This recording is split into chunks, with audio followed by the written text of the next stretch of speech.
Hey, Dad. Okay, we'll just leave it where it is, doesn't it?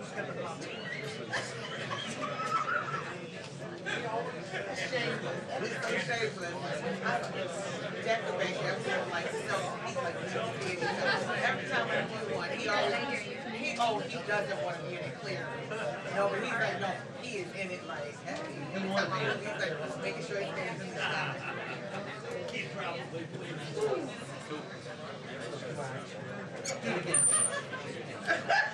Every time he turns his head.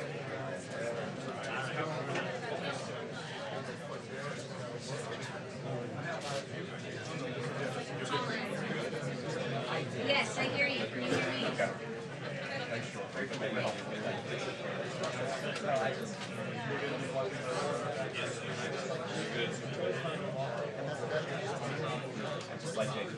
Yes.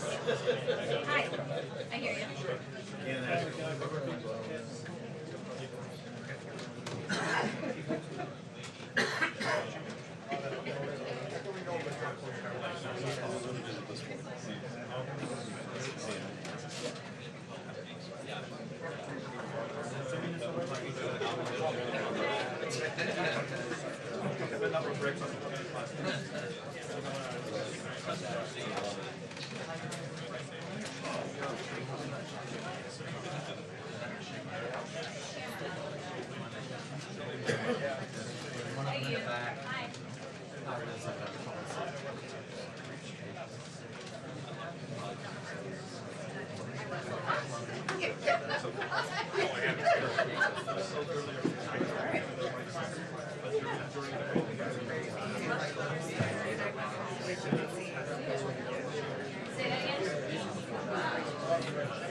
It's Caesar. Can he hear me? Okay, hold on. Hey, Caesar. Can you hear me? Yeah. Do you want me up? Caesar, do you want me up on the back? Caesar, tell me if you want me standing or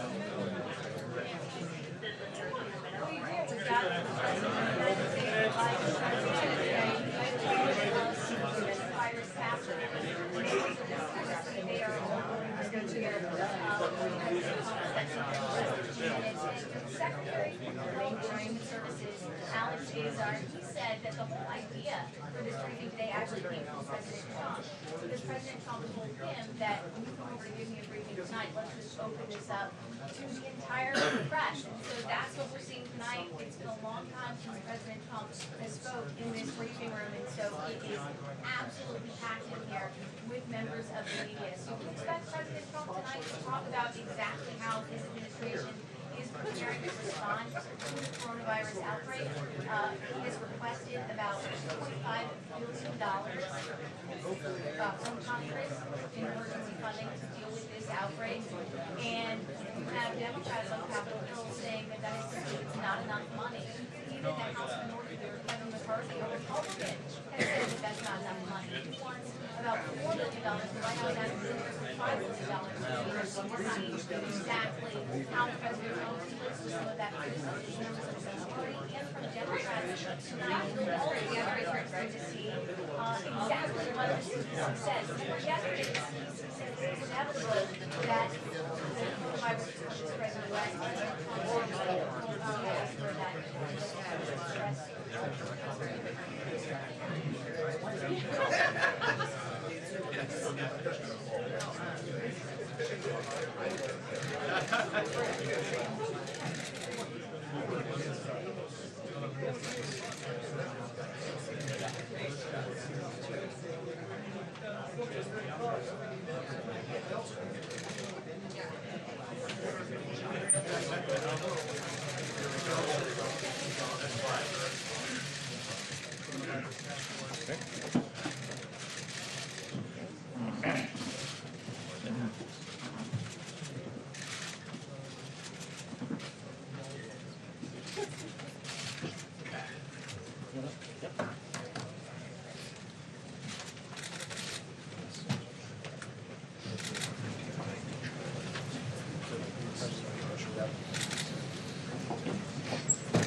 Guys forget somebody?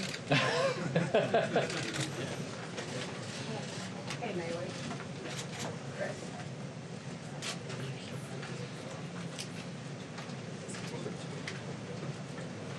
Task force is in the room. The president is looking to come out of the second to Jonathan Russell. Yep.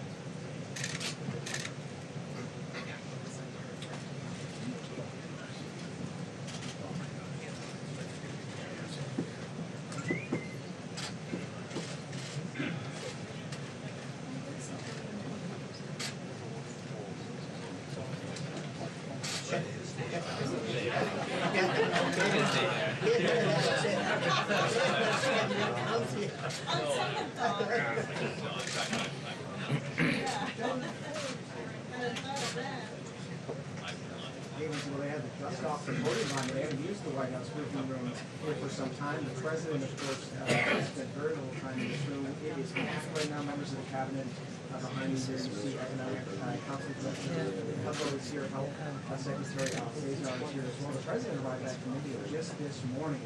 And the fact that he is holding this press conference today is a sign just how seriously he takes the threat from this disease and how seriously it could impact his presidency. So we expect in the next few minutes the president to talk about his plans and that $2.5 billion. Okay, I'm done. Thank you. Jeff, good? Okay, thank you. Yes, sir.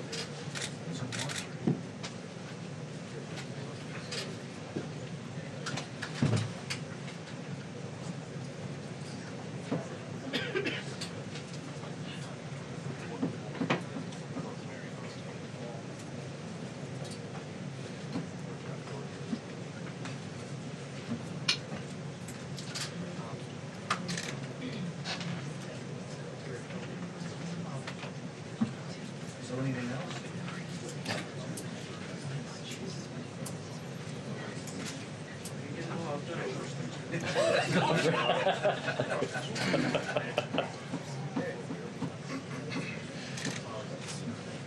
Just between us and Just 200 between million us. people.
I've never seen it like this.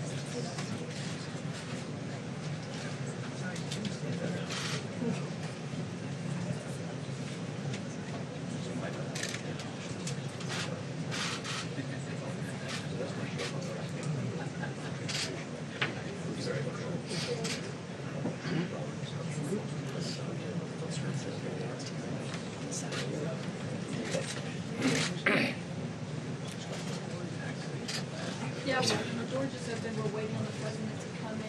And right now, the people that you're seeing here in the briefing room are the president's coronavirus task force that they assembled. And of course, the big question is going to be coming out of this is whether or not they pick someone who is going to be really running point on this, more so than they have already with the Health and Human Services Secretary. We've heard from lawmakers and several other sources inside the administration say that that has been something that has been weighed, like the Obama administration did with the Ebola virus. Though today, the Health and Human Services Secretary testified they do not believe that's a position, and we'll hear from the president.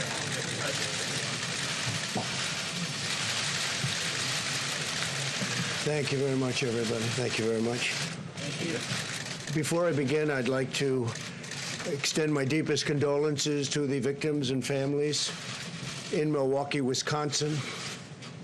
Earlier today, a wicked murderer opened fire at a Molson Coors Brewing Company plant, taking the lives of 5 people.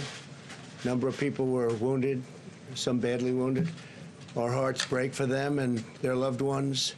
We send our condolences. We'll be with them. And it's a terrible thing, terrible thing. So our hearts go out to the people of Wisconsin and to the families. Thank you very much. I've just received another briefing from a great group of talented people on the virus that is going around to various parts of the world. We have, through some very good early decisions that were actually ridiculed at the beginning, we closed up our borders to flights coming in from certain areas, areas that were hit by the coronavirus and hit pretty hard. And we did it very early. A lot of people thought we shouldn't have done it that early, and we did, and it turned out to be a very good thing. And the number one priority from our standpoint is the health and safety of the American people, and that's the way I viewed it when I made that decision. Because of all we've done, the risk to the American people remains very low. We have the greatest experts in the world, really in the world, right here. The people that are called upon by other countries when things like this happen. We're ready to adapt, and we're ready to do whatever we have to as the disease spreads, if it spreads. As most of you know, the level that we've had in our country is very low, and those people are getting better, or we think that in almost all cases, the better are getting. We have a total of 15. We took in some from Japan. You heard about that, because they're American citizens, and they're in quarantine. And they're getting better, too. But we felt we had an obligation to do that. It could have been as many as 42. And we found that it was just an obligation we felt that we had. We could have left them, and that would have been very bad, I think, American people. And they're recovering. Of the 15 people, the original 15, as I call them, 8 of them have returned to their homes, to stay in their homes until fully recovered. 1 is in the hospital, and 5 have fully recovered. And 1 is, we think, in pretty good shape. And it's in between hospital and going home. So we have a total of, 15 people, and they're in a process of recovering, with some already having fully recovered. We started out by looking at certain things. We've been working with the Hill very, very carefully, very strongly. And I think we have very good bipartisan spirit for money. We were asking for $2.5 billion, and we think that's a lot. But the Democrats, and I guess Senator Schumer, wants us to have much more than that. And normally in life, I'd say, we'll take it. We'll take it. If they want to give more, we'll do more. We're going to spend whatever's appropriate. Hopefully, we're not going to have to spend so much, because we really think we've done a great job in keeping it down to a minimum. And again, we've had tremendous success beyond what people would have thought. Now, at the same time, you do have some outbreaks in some countries, Italy and various countries are having some difficulty. China, you know about where it started. I spoke with President Xi. We had a great talk. He's working very hard, I have to say. He's working very, very hard. And if you can count on the reports coming out of China, that spread has gone down quite a bit. The infection seems to have gone down over the last 2 days. As opposed to getting larger, it's actually gotten smaller. In one instance where we think it's somewhat reliable, it seems to have gotten quite a bit smaller. With respect to the money that's being negotiated, they can do whatever they want. I mean, we'll do the 2.5. We're requesting 2.5. Some Republicans would like us to get 4, and some Democrats would like us to get 8.5. And we'll be satisfied whatever it is. We're bringing in a specialist, very highly regarded specialist, tomorrow, who works actually at the State Department, very, very tremendously talented in doing this. I want you to understand something that shocked me when I saw it, that I spoke with Dr. Fauci on this, and I was really amazed, and I think most people are amazed to hear it. The flu in our country kills from 25,000 people to 69,000 people a year. That was shocking to me. And so far, if you look at what we have with the 15 people, and they're recovering, one is pretty sick, but hopefully will recover. But the others are in great shape. But think of that, 25,000 to 69,000. Over the last 10 years, we've lost 360,000. These are people that have died from the flu, from what we call the flu. Hey, did you get your flu shot? And that's something. Now, what we've done is we've stopped non-U.S. citizens from coming into America from China. That was done very early on. We're screening people, and we have been at a very high level, screening people coming into the country from infected areas. We have in quarantine those infected and those at risk. We have a lot of great quarantine facilities. We're rapidly developing a vaccine, and they can speak to you. The professionals can speak to you about that. The vaccine is coming along well, and in speaking to the doctors, we think this is something that we can develop fairly rapidly, a vaccine for the future, and coordinate with the support of our partners. We have great relationships with all of the countries that we're talking about. Some it's a fairly large number of countries. Some it's one person, and many countries have no problem whatsoever. And we'll see what happens. But we're very, very ready for this, for anything, whether it's going to be a breakout of larger proportions or whether or not we're at that very low level. And we want to keep it that way. So we're at the low level. As they get better, we take them off the list, so that we're going to be pretty soon at only 5 people. And we could be at just 1 or 2 people over the next short period of time. So we've had very good luck. The Johns Hopkins, I guess it is a highly respected, great place. They did a study, comprehensive, the country's best and worst prepared for an epidemic. And the United States is now, we're rated number 1. We're rated number 1 for being prepared. This is a list of different countries. I don't want to get in your way, especially since you do such a good job. This is a list of the different countries. United States is rated number 1, most prepared. United Kingdom, Netherlands, Australia, Canada, Thailand, Sweden, Denmark, South Korea, Finland. This is a list of the best rated countries in the world by Johns Hopkins. We're doing something else that's important to me, because he's been terrific in many ways, but he's also very good on health care. And we really followed him very closely. A lot of states do. When Mike was governor, Mike Pence of Indiana, they've established great health care. They have a great system there, a system that a lot of the other states have really looked to and changed their systems. They wanted to base it on the Indiana system. He's very good. And I think, and he's really very expert at the field. And what I've done is I'm going to be announcing exactly right now that I'm going to be putting our Vice President, Mike Pence, in charge.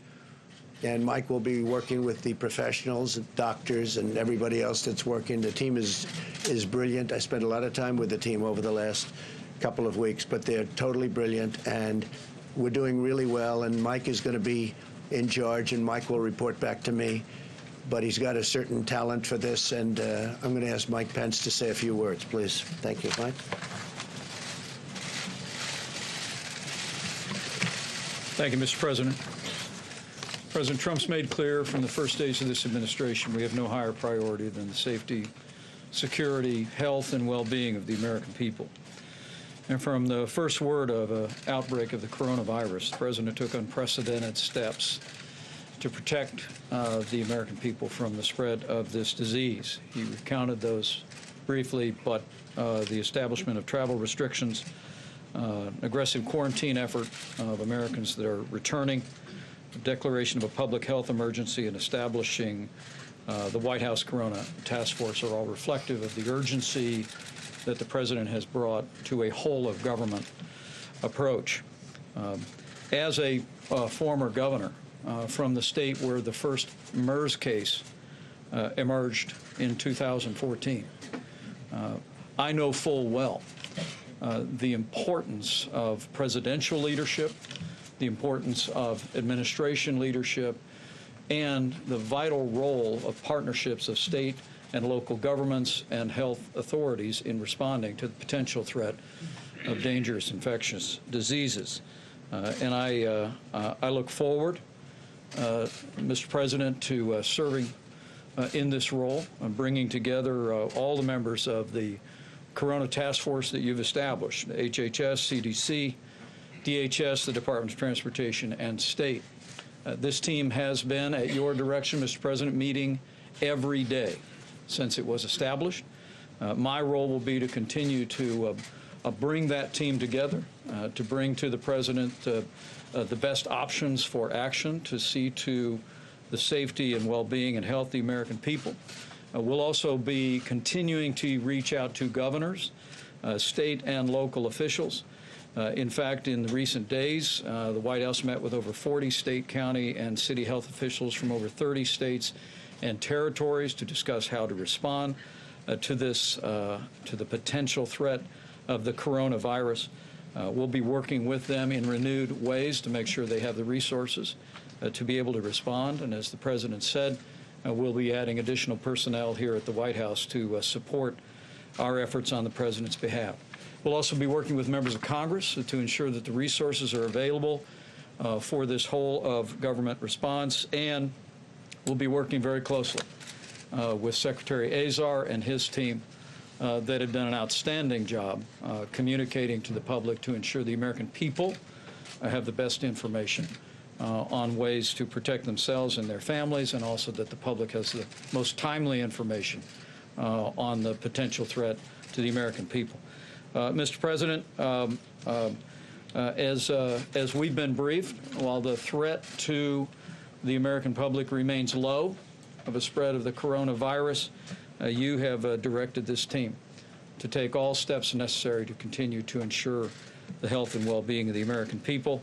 And the people of this country can be confident that under your leadership, we will continue to bring the full resources of the federal government in coordination with our state and local partners to see to the health and well-being and to the effective response to the coronavirus here in the United States of America. With that, the President's asked me to recognize the Secretary of Health and Human Services, Alex Azar, and also the Deputy Director of CDC, Dr. Ann Shaka, for remarks. Secretary.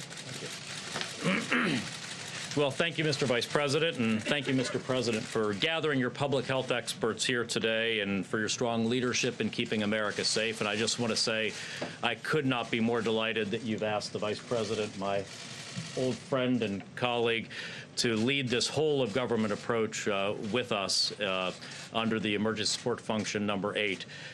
As of today, we have 15 cases of COVID-19 that have been detected in the United States, with only one new case detected in the last 2 weeks. We also have 3 cases among Americans repatriated from Wuhan and 42 cases among Americans repatriated who had been stuck on the Diamond Princess in Japan. The president's early and decisive actions, including travel restrictions, have succeeded in buying us incredibly valuable time.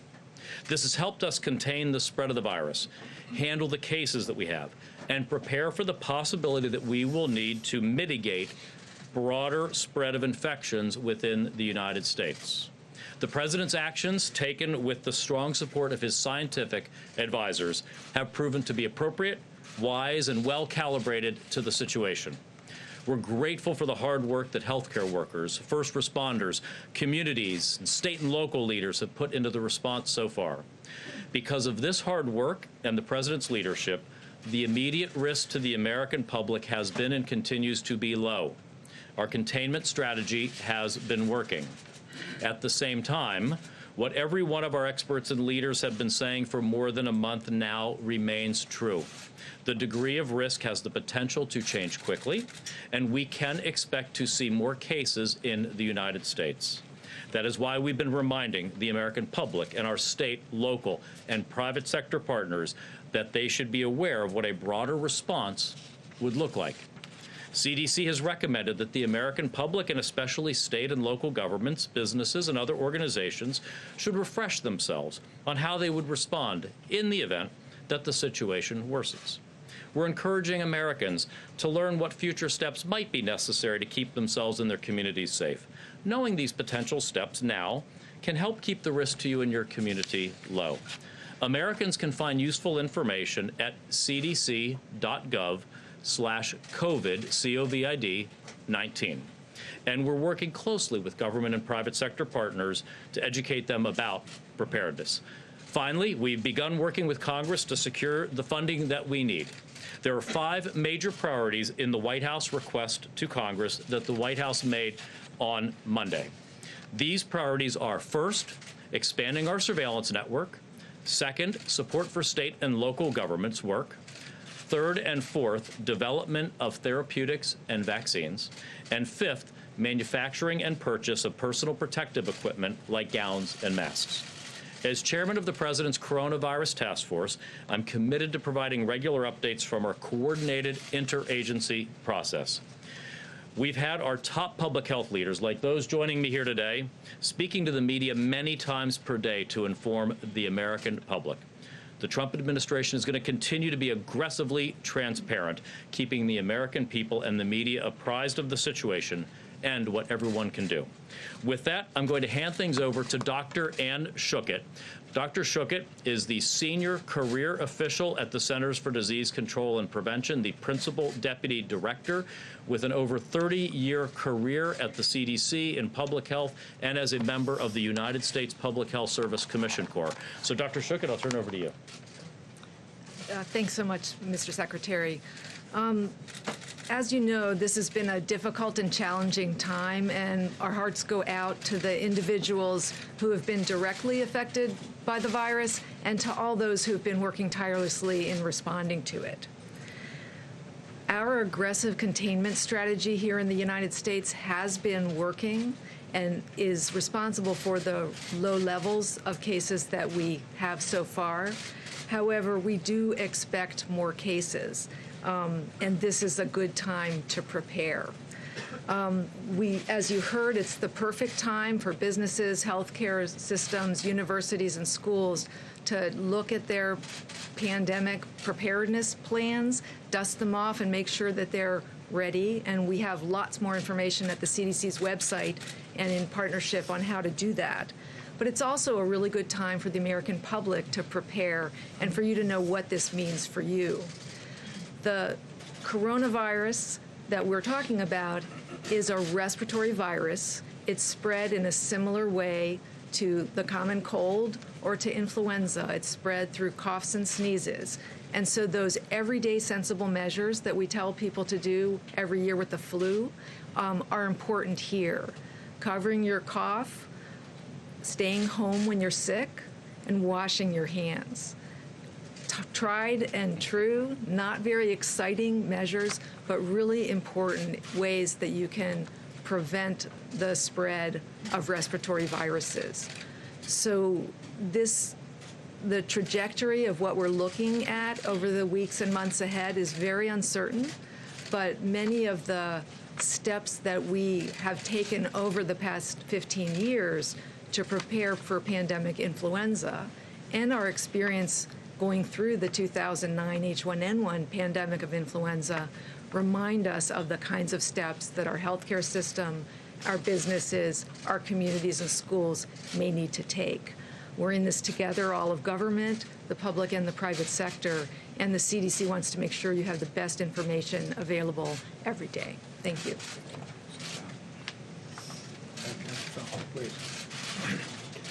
I just want to give you a very quick update on the. My name is Dr. Tony Fauci. I'm the director of the National Institute of Allergy and Infectious Diseases at NIH. Just a very quick update on the countermeasure development in the form of vaccines and therapeutics.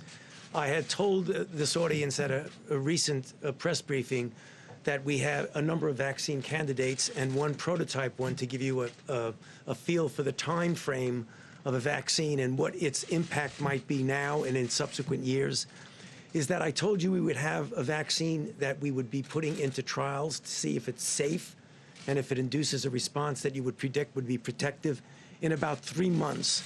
I think it's going to be a little bit less than that. It's probably going to be closer to 2 months. That would then take about 3 months to determine if it's safe and immunogenic, which gives us 6 months. Then you graduate from a trial, which is phase 1 of 45 people, to a trial that involves hundreds, if not low thousands of people to determine efficacy. At the earliest, an efficacy trial would take an additional 6 to 8 months. So although this is the fastest we have ever gone from a sequence of a virus to a trial, it still would not be any applicable to the epidemic unless we really wait about a year to a year and a half. Now, that means 2 things. One, the answer to containing is public health measures. We can't rely on a vaccine over the next several months to a year. However, if this virus, which we have every reason to believe it is quite conceivable that it will happen, will go beyond just a season and come back and recycle next year. If that's the case, we hope to have a vaccine. And then finally and briefly, therapeutics. There are a number of antiviral drugs that are being tested. A few days ago, we initiated a randomized controlled trial of a drug called remdesivir, which has antiviral activity in vitro in an animal model. The good news about that is that it's a trial that's randomized to either placebo or standard of care and drug and standard of care, which means that we will know reasonably soon whether it works. And if it does, we will then have an effective therapy to distribute. Thank you. Thank you. Go ahead, please. Thank you very much, Mr. President. First of all, you have just come from a long and busy trip from India. And Great country. As far as this coronavirus is concerned, you have a great scientific and medical team behind you and with you, and I'm sure they will keep America safe. As far as your trip to India, Mr. President, where do we go from here as far as U.S.-India relations are concerned? And also, Mr. President, you are very famous in India, and Prime Minister Modi is very famous in America. What is the future? And Indian-American community is with you, Mr. President. Yeah, we won't talk too much about that other than I just got back. Long flight. It's a long flight. He's a great gentleman, a great leader. It's an incredible country. We were treated very, very well, and we really enjoyed it. A lot of tremendous progress was made in terms of relationship. Our relationship with India is extraordinary right now, and we're going to be doing a lot of business with India. They're sending billions and billions of dollars now to the United States, but we'd rather talk about this right now. The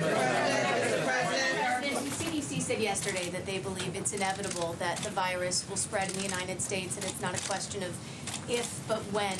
Do you agree with that assessment? Well, I don't think it's inevitable. It probably will. It possibly will. It could be at a very small level, or it could be at a larger level. Whatever happens, we're totally prepared. We have the best people in the world. You see that from the study. We have the best prepared people, the best people in the world. Congress is willing to give us much more than we're even asking for. That's nice for a change.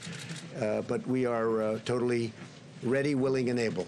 It's a term that we use. It's ready, willing, and able. We have. It's going to be very well under control. Now, it may get bigger. It may get a little bigger. It may not get bigger at all. We'll see what happens. But regardless of what happens, we're totally prepared. Please. Mr. President, you talked a little earlier about the screening measures that you put in place and the travel restrictions you put in place regarding China. At this point, as the virus spreads in Italy and South Korea, are you planning on adding those countries? Well, just so you understand, I'm the president of the United States. I'm not the president of other countries. Other countries, some are on the list that are very respected in what they do in terms of what we're talking about. But I really want to be responsible for this country if it means placing a very strong situation on the border so people can't come into our country from a country that is infected. We're doing that, and we've already done it with numerous countries. But we have to focus on this country. I don't think it's right to impose ourselves on others. But if others aren't taking care or we think they're doing it incorrectly, we're dealing with World Health, and we have terrific people. And CDC does go around and help other countries, give them recommendations as what to do. But they're working on their countries, and we're working on our countries. And so far, from our standpoint, it's really worked out very well. Just to follow up on Steve's question, can you clarify, are you considering restricting travel to and from South Korea, Italy, and other countries that have been affected? At a right time, we may do that. Right now, it's not the right time, but at a right time. And we are checking people as they come through, specifically for the problem that we're dealing with. So we're checking a lot of people if they're coming from South Korea's been hit pretty hard. Italy's been hit pretty hard. China is obvious what's happened in China. But again, the numbers seem to be leveling off and going down in China, which is very good news. So we'll see what happens. The White House has spent a day denying that they are going to appoint a czar to run point on the coronavirus response. Today, the Secretary Azar testified that he didn't think one was necessary and they were going to run it out of HHS. And you yourself have been downplaying this. So why are you now selecting the Vice President to run Mike point is on not this? his Vice President. He's in the administration. But I'm having everybody report to Mike. Mike's been very good, very adept. Anybody that knows anything about healthcare, they look at the Indiana model, and it's been a very great success. It's been a tremendous model in terms of healthcare, and this is really an offshoot of that. So this isn't a czar. I don't view Mike as a czar. Mike is part of the administration, but I'm having them report to Mike. Mike will report to me. They'll also be reporting in some cases to both. I'll be going to meetings quite a bit, depending on what they want to do and what message we want to get out. But we've done really an extraordinary job. When you look at a country this size, with so many people pouring in, we're the #1 in the world for people coming into a country by far, and we have a total of 15 cases, many of which, almost much within a day, I will tell you, most of whom are fully recovered. I think that's really a pretty impressive mark. Now, we did take in 40 people that were Americans, and they're also recovering, but we brought them in, so I have a different group. But we felt we had an obligation to American citizens outside of the country that were trying to get back in. We thought it was very important. Mr. President, the stock market has taken a big hit over the past few days. What can you do about that? And if the CDC is right in saying that the spread is inevitable, are you going to be dealing with stock market issues and economy issues for some time to come? Well, I really think the stock market, if something I know a lot about, I think it took a hit maybe for 2 reasons. I think they look at the people that you watched debating last night and they say if there's even a possibility that can happen. I think it really takes a hit because of that. And it certainly took a hit because of this, and I understand that also because of supply chains and various other things, and people coming in. But I think the stock market will recover.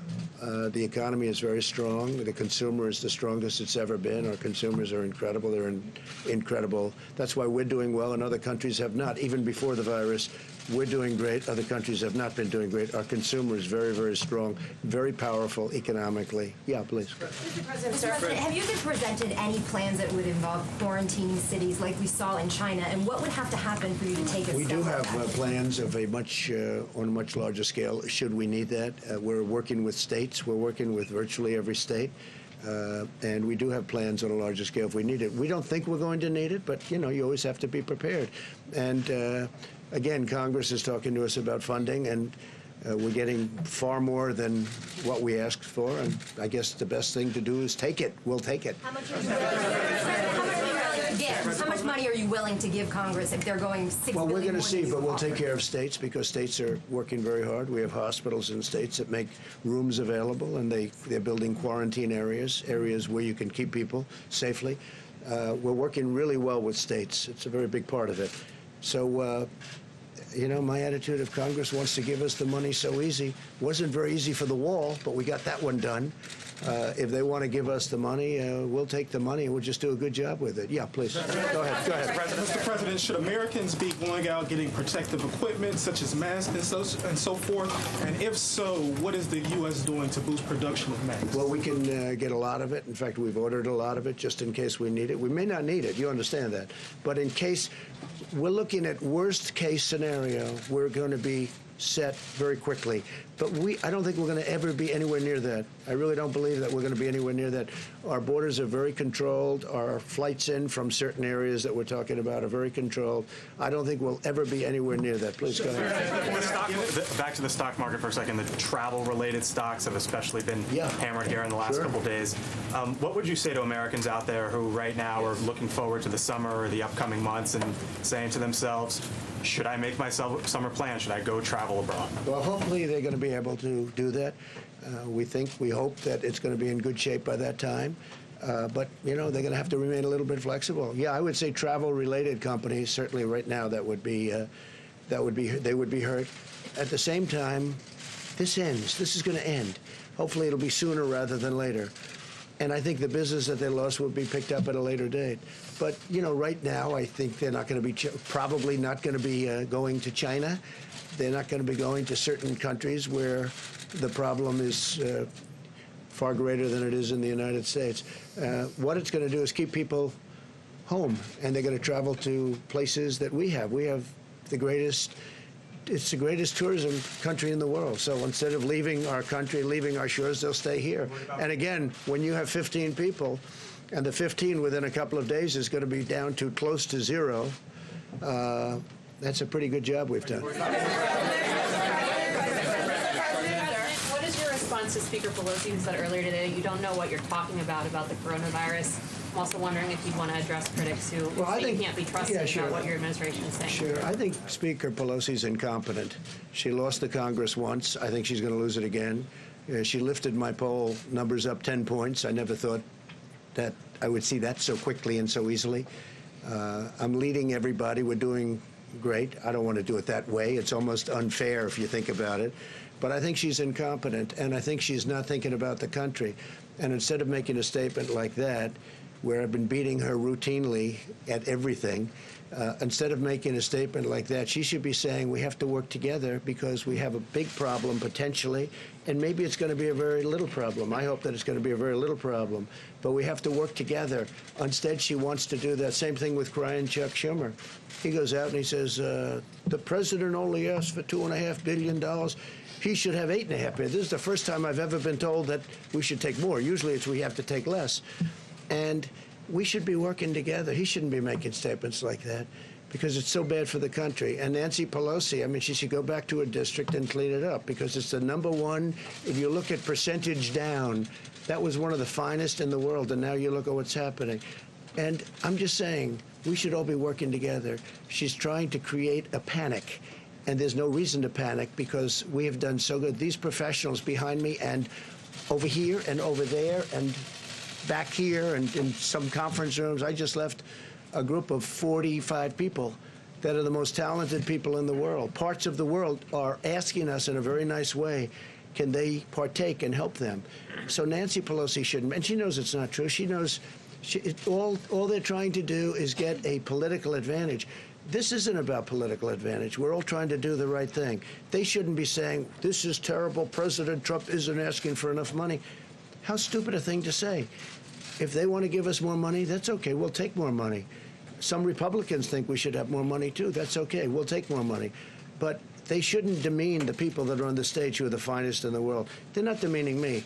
They're demeaning the greatest healthcare professionals in the world and people that do exactly what we're talking about. Your campaign today sued the New York Times for an opinion piece. Is it your opinion or is it your contention that if people have an opinion contrary to yours that they should be sued? Well, when they get the opinion totally wrong, as the New York Times did, and frankly, they've got a lot wrong over the last number of years. So we'll see how let that work its way through the courts. Right? No, if you read it, you'll see it's beyond an opinion. That's not an opinion. That's something much more than an opinion. They did a bad thing, and there'll be more coming. There'll be more coming. Prices here. Tokyo will host the Summer Olympics this July. Do you expect Tokyo will be? I hope so, because Shinzo Abe is a very good friend of mine. I love the people of Japan, and I hope it's going to be in good shape. As you know, you have a number of people in Japan who have been infected. I hear they're doing a very professional job, which doesn't surprise me at all. With Shinzo and with all of the people you have, I know Japan very well. I think they're going to handle it very well. It's a little tight. You know, it's a little tight. They spent billions of dollars building one of the most beautiful venues I've ever seen. And your prime minister is very proud of it. I hope it's going to be fine. We hope it will. Thank you very much, Mr. President. The doctor at CDC just talked about dusting off preparedness plans. But coming from you, it has more weight. Do you feel that U.S. schools should be preparing for a coronavirus spreading? I would think so, yes. I mean, I haven't spoken specifically about that with the various doctors, but I would think so, yes. I think every aspect of our society should be prepared. I don't think it's going to come to that, especially with the fact that we're going down, not up. We're going very substantially down, not up. But, yeah, I think schools should be preparing and, you know, get ready just in case. The words are just in case. We don't think we're going to be there. We don't think we're going to be anywhere close. And, again, if you look at some countries, they are coming down. It's starting to go in the other direction. This will end. This will end. You look at flu season, I said 26,000 people. I never heard of a number like that. 26,000 people going up to 69,000 people, doctor, you told me before. 69,000 people die every year from 26 to 69, every year from the flu. Now think of that. It's incredible. So far, the results of all of this that everybody's reading about, and part of the thing is you want to keep it the way it is. You don't want to see panic, because there's no reason to be panicked about. But when I mentioned the flu, I said, actually, I asked the various doctors, I said, is this just like flu? Because people die from the flu, and this is very unusual. And it is a little bit different, but in some ways it's easier, and in some ways it's a little bit tougher. But we have it so well under control. I mean, we really have done a very good job. Go ahead. Thank you, Mr. President. You mentioned the stock market earlier. To go back to that, to be clear, the Dow Jones dropped more than 2,000 points this week. Are you suggesting that that was overblown? Are financial markets overreacting here? I think the financial markets are very upset when they look at the Democrat candidate standing on that stage making fools out of themselves. And they say, if we ever have a president like this, and there's always a possibility, it's an election, you know, who knows what happens, right? I think we're going to win. I think we're going to win by a lot. But when they look at the statements made by the people standing behind those podiums, I think that has a huge effect, yeah. Had to do with the coronavirus? No, I think it did. I think it did. But I think you can add quite a bit of sell-off to what they're seeing, because they're seeing the potential. You know, again, I think we're going to win. I feel very confident of it.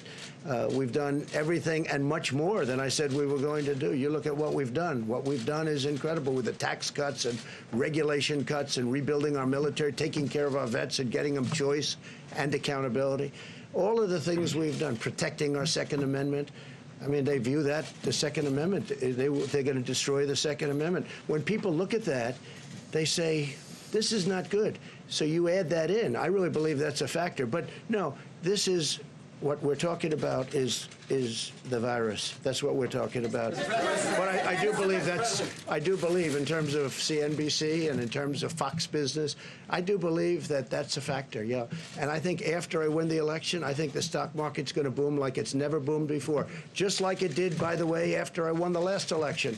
The stock market the day after went up like a rocket ship. At what point would you be considering loosening the travel restrictions regarding China? When we're at a point where we don't have a problem. You know, we're not going to loosen the travel restrictions. That's what saved us. Had I not made, Mike alluded to it, had I not made a decision very early on not to take people from a certain area, we wouldn't be talking this way. We'd be talking about many more people would have been infected. I took a lot of heat. I mean, some people call me racist because I made a decision so early. And we had never done that as a country before, let alone early. So it was a bold decision. It turned out to be a good decision. But I was criticized by the Democrats. They called me a racist because I made that decision, if you can believe that one. We have to all work together. We can't say bad things, and especially when we have the best team anywhere in the world. And we really gave it an early start. We gave it a very early start. Have consistently called for enormous cuts to the CDC, the NIH, and the WHO. You've talked a lot today about how these professionals are excellent, how they're critical and necessary.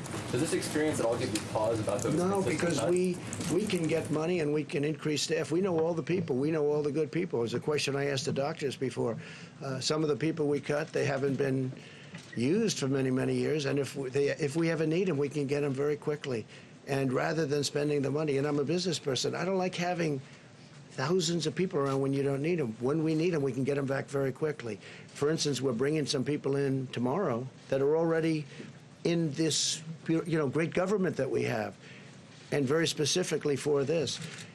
We can build up very, very quickly, and we've already done that. I mean, we really have built up. We have a great staff, and using Mike, I'm doing that because he's in the administration, and he's very good at doing what he does and doing as it relates to this. Yeah, go ahead. Go ahead, please. Thank you, Mr. President. Yeah, go ahead. So far, your administration. I picked him, but you're fine. So far, your administration is only testing less than 500 people, and health officials are questioning whether that's enough, comparing to other countries who have tested more than tens of thousands of people. Are you planning to test more people?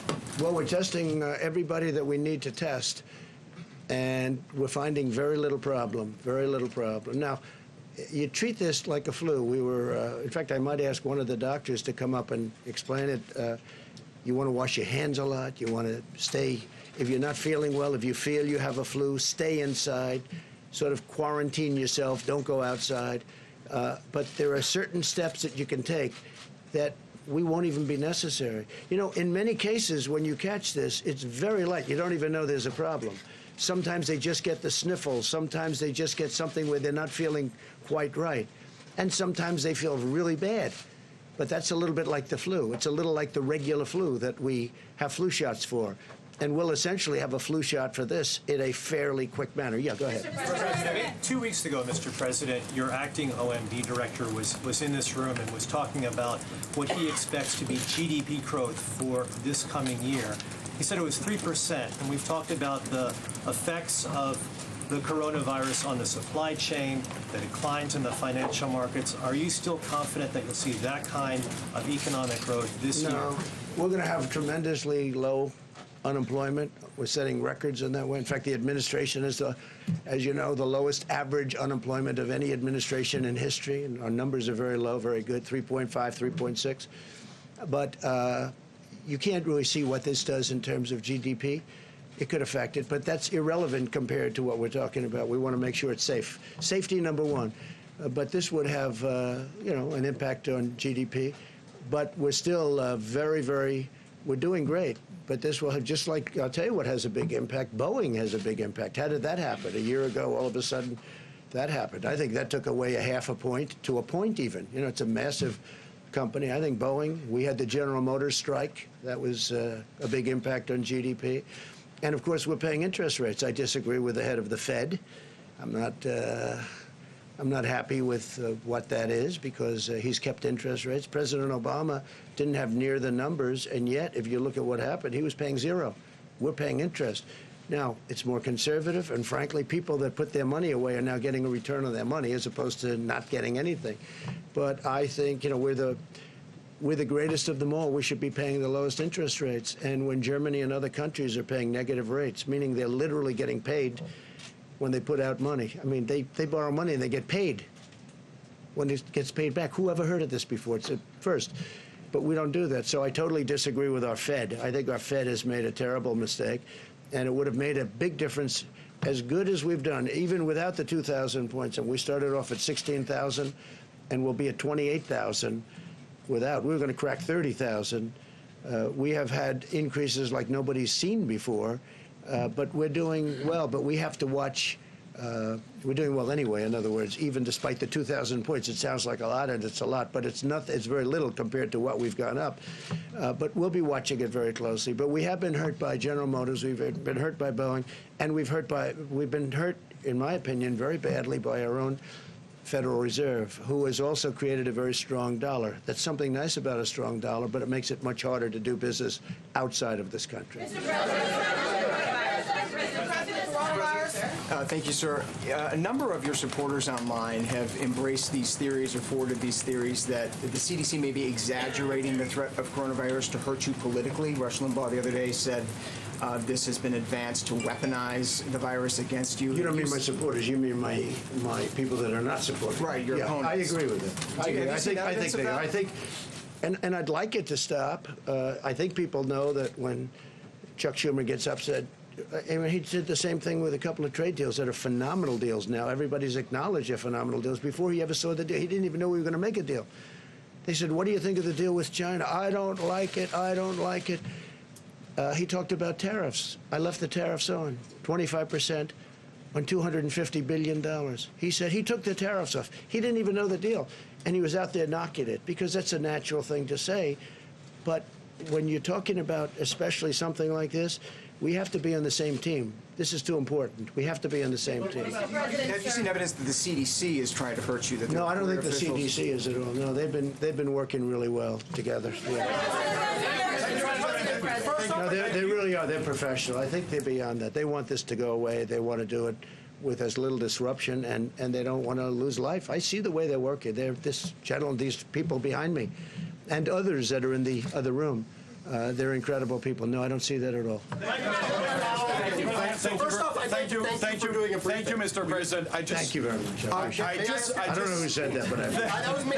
Thank you, Mr. President. Tonight, you're minimizing the risk, the danger of the virus. Are you telling the Americans, except for the ones who are sick, not to change any of their behaviors? No, I think you have to always, I do it a lot anyway, as you probably heard. Wash your hands, stay clean. You don't have to necessarily grab every handrail unless you have to. You do certain things that you do when you have the flu. I mean, view this the same as the flu. When somebody sneezes, I mean, I try and bail out as much as possible when they're sneezing. I had a man come up to me a week ago. I hadn't seen him in a long time, and I said, how you doing? He said, fine, fine. He hugs me, kisses. I said, are you well? He says, no. He said, I have the worst fever and the worst flu. And he's hugging and kissing me. So I said, excuse me. I went there, I started washing my hands. So you have to do that. This is, I really think, Doctor, you want to treat this like you treat the flu, right? And, it's going to be. I want to have you, I love you. It was so nice of you to say thank you very much. Go ahead, give me a nice question then. Don't ruin it. Don't ruin it with a bad question. Go ahead. It's really nice to talk to you without the helicopter. I got to say that. But also, I want to talk to you about 2014. During the Ebola crisis, you said you wanted a quote-unquote full travel ban. You said Obama was a quote-unquote stubborn dope, not for doing it. You said, just stop the flights, dummies. You also said it was a quote-unquote total joke to appoint someone to lead the Ebola response with, quote, zero experience in the medical field. Now you've appointed They listened to a lot of what I had to say. I did. So how does that square with what you're doing now? They listened to a lot, well, because this is a much different problem than Ebola. Ebola, you disintegrated, especially at the beginning. They've made a lot of progress now in Ebola. But with Ebola, we were talking about it before. You disintegrated. You got Ebola. That was it. This one is different, much different. This is a flu. This is like a flu. And this is a much different situation than Ebola. But and we're working on Ebola right now, by the way. We're working on certain areas of the Congo. The Congo has Ebola, and caused largely by the fact that they have war and people can't get there. We can now treat Ebola. At that time, it was infectious, and you couldn't treat it. Nobody knew anything about it. Nobody had ever heard of anything like this. So it's a much different situation. Mortality. I think it was to me. Thank you. So, Mr. President, let me ask you this. Yeah, go ahead. In just the course of the last couple of minutes, you have disputed some of what the officials that are working in your administration behind you have said about the risk of coronavirus and its spread. Do you trust your health officials to give you good information, or do you trust your own instincts more? I don't think I have. They've said it could be worse, and I've said it could be worse too. I also think, no, I don't think it's inevitable. I don't think it's inevitable. I think that we're doing a really good job in terms of maintaining borders, in terms of letting people in terms of checking people. And also, that's one of the reasons I'm here today, getting the word out so people they'll know. They're going to know. No, I don't think it's inevitable. I think that there's a chance that it could get worse. There's a chance it could get fairly substantially worse, but nothing's inevitable. So you're not Mr. President, Brazil has its first case. That's right. Brazil. Right, Brazil. Yeah. And you have many Americans now in Brazil for Carnival. What are your concerns, and what are the procedures and practices that you plan to implement as those Americans are trying to come back home? Yes, we've gotten very strong on people coming in from Brazil. Now, it only has one case. It's a big country, but it only has one case. But still, it's a case. We deal with Brazil very well. The president's a very good friend of mine. In fact, he ran on it's called Make Brazil Great Again. That's what he ran on. We get along very well. I know you're so thrilled to hear that. We get along very, very well. And we're working with Brazil, but we have much worse instances than Brazil. You know, you have Italy and you have other countries where they have much more than one person. They have one person right now, as of just a little while ago, one person in Brazil. But Italy is, a deeper problem. And we're checking people coming in very, very strongly from those. And at some point, we may cut that off. You know, at some point, depending on what happens, we may cut certain additional countries off, like we've had to do with China. And we hope we can open it up to China as soon as possible. And we hope the numbers we've been getting, are true on China, where it really has leveled off and started to go down. Because eventually, sometime, that's going to happen. Go ahead. Thank you very much. You've said repeatedly that you think the federal government is very prepared, that you're ready for this. Yep. But if you think that Secretary Azar is doing such a great job, why did you feel the need to make a change and put Vice President Mike Pence in charge of the federal response to this virus? I think Secretary Azar is doing a fantastic job. But he also has many other things. I mean, we're working on many, many things together. If you look at his schedule of what he's doing, including drug prices, and I think it's perhaps the most complicated job that we have in government. And I want him to be able to focus on that. And Mike is really good at it. They're going to work together. They're going to work very closely together. And they're both in the administration. I see them all the time, so it really works. This isn't a czar. This isn't going out and getting somebody that's never been in the administration. I have two people that are very talented, and it's something I feel good about. I don't want to spare the horses. I have very talented people. I want to use them on this because I want it to stay low or as low as possible. Thank you, Mr. President. I want to get to China. At the beginning of this outbreak, the Chinese Communist Party covered it up.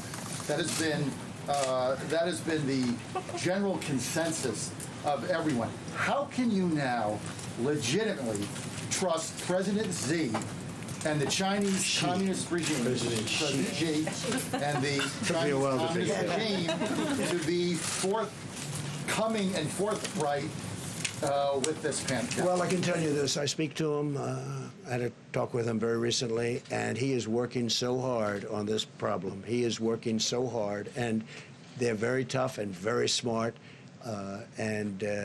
it's a significant group of very talented people that are working. And they're calling up Dr. Fauci. They're calling up our people. We're dealing with them. We're giving them certain advice. We actually have, through World Health, we have them over there also, and we have a lot of our people making up that group that went over there. No, he's working very hard. It'd be very easy for me to say, it doesn't matter what I say, really. I can tell you, he is working. I had a long talk with him the other night. He is working really, really hard. He wants it to go away from China and go away fast, and he wants to get back to business as usual. Talk about the flu in comparison to the coronavirus. Flu has a fatality ratio of about 0.1%. Correct. This has a fatality ratio somewhere between 2 and 3%. Well, we don't know exactly what it is. So far. And the flu is higher than that. The flu is much higher than that. There's more people who get the flu, but this is spreading, or it's going to spread maybe within communities. That's the expectation. Does that worry you? Because that seems to be what worries the American people. No, because we're ready for it. It is what it is. We're ready for it. We're really prepared. We have, as I said, we have the greatest people in the world. We're very ready for it. We hope it doesn't spread. There's a chance that it won't spread, too. And there's a chance that it will. Then it's a question of at what level. So far, we've done a great job. When you have 15 people with this whole world coming into the United States, and the 15 people are either better or close to being better, that's pretty good. All right, well, we'll do one more. Go ahead. Mr. President, there have been many cases of price gouging on the sales of medical equipment, masks, and so on. Should the government be investigating that, looking into it, and do you have a message on that? If you tell me that's happening, we will definitely investigate. We don't want that. All right, one more. Go ahead. Go ahead. Mr. President, thank you. Go ahead. No. Yes? Go ahead. Are you working with China right now, Yes. specifically in what areas? Also, do you We're working worry with about China. We just did the biggest trade deal in history. We did 2 of them between USMCA and the China deal. It's the biggest in history. The relationship with China is a very good one. And I can tell you that, again, President Xi is working really hard. He wants this problem solved as hard as you can work. Thank you all. Thank you all. I may leave you behind and you can answer a few more questions. So you can ask them a few. Okay?